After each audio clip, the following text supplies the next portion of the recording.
We have two different types of boom poles that you can check out, some that are loose and some that are in kits. This is one of our loose boom poles. It extends to approximately 8 to 10 feet, depending on how long you need it to go. And it does have a cable that is coiled up inside the telescoping boom pole, so that at the bottom of the boom pole is the XLR connector for plugging into your cable to your camera. Extending the pole, make sure that you start from the bottom and work your way out so that the pole is the thickest possible it can be, the longer it goes. So if you're Velcroed, undo your Velcro. And then what you want to do is loosen each one just from the bottom, and that'll allow you to extend.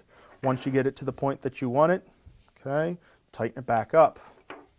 You should only be adjusting one of these at a time. Don't loosen them all, pull it all out, and then lock each one. Just do one at a time, and you can get this to go pretty far.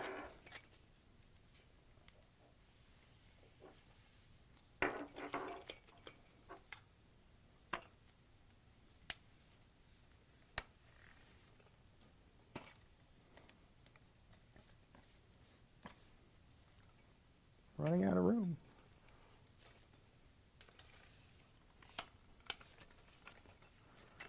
And the next thing you know, our boom pole is tall enough to touch the ceiling in Studio One. Okay. And you can get your audio. My recommendation would be to attach your microphone and your mount to the top of the boom pole before you extend it all the way out. That way it's easier to work with. Always put the mount on first, then add the microphone to the mount, just so that you're not spinning a microphone around and have the chance of dropping it or breaking it in any way. When you go to collapse it, you're going to go in the exact opposite order. So start from the top and close it up. Nice and tight, one at a time, not all of them at once.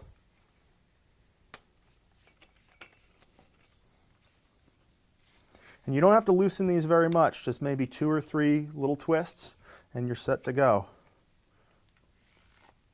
It will get a little firmer down at the bottom because you've got 10 feet of XLR all coiled up in there. So if it doesn't go much tighter than this, that's okay. Don't force it. If you're having problems with the sections not collapsing down to no less than this amount of space, bring the boom pole into the equipment room and we can work on repairing that for you.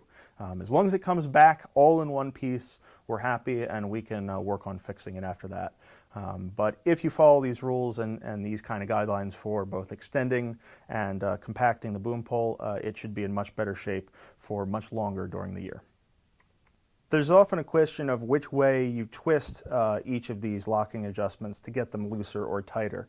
Sometimes maybe the person before you loosened it up and it's loose in both directions and you don't know which way to go.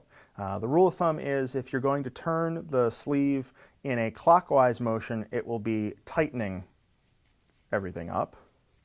There we are, nice and tight. If you turn the sleeve counterclockwise, it will loosen. Okay, again, if you've got a little gap here down towards the bottom, that's okay. Attaching a pistol grip or a clamp to the top of the boom pole is very easy. Just put the threaded part of the clamp around and twist in a clockwise fashion. Okay. As you get further down, the head of the boom pole may start spinning. Just put a little pressure on it so it doesn't move, and so that the only thing twisting on and tightening is the actual clamp or grip. And there it's on, ready to go.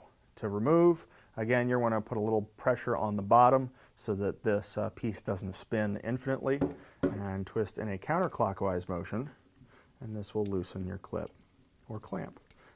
Always put it on first, then attach the microphone. That way you're not spinning the microphone in free space and risking it falling off or breaking in some other way.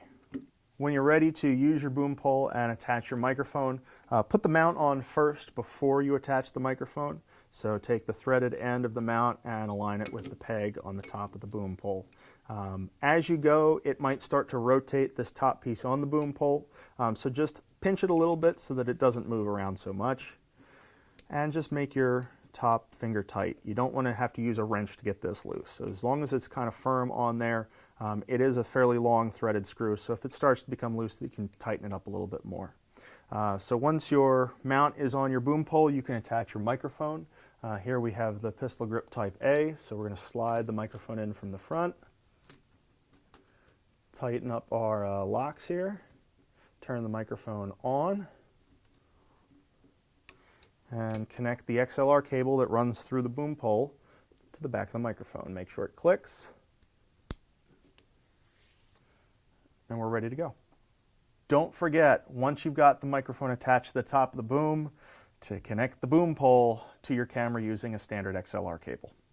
The other type of boom pole we have is part of a boom pole, grip, and shotgun microphone kit. This is the Rode microphone kit in this handy dandy neoprene bag. The kit contains everything you need for basic audio recording with a shotgun, boom pole, and mount. This is generally how everything is packaged in. Okay, you have a boom pole, you have a shotgun microphone with a fuzzy windscreen, and you have what we call the Type C grip. The Type C is a little different from the others, but it will still give you some adjustments. It's got a nice neoprene handle. The mount for this shotgun mic is a little different. The microphone snaps into place. It's a little more delicate than the others, but it is a slightly smaller shotgun microphone. It is the same in terms of it has a power capsule with a power switch on the bottom. Little red light means you're good. Long red light means it's going to die. No red light means unscrew it and check that battery. So to attach, it should already be attached for you, but if you have to disassemble it, just clip it in, adjust as needed.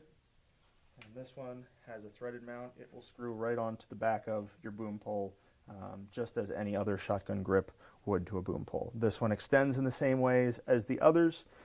Twisting clockwise will lock, twisting counterclockwise will unlock. This one also has a cable going through the boom pole and an XLR connector at the back end. So again, make sure that you're connecting a XLR cable from this to your camera before you say, hey, why don't I have sound?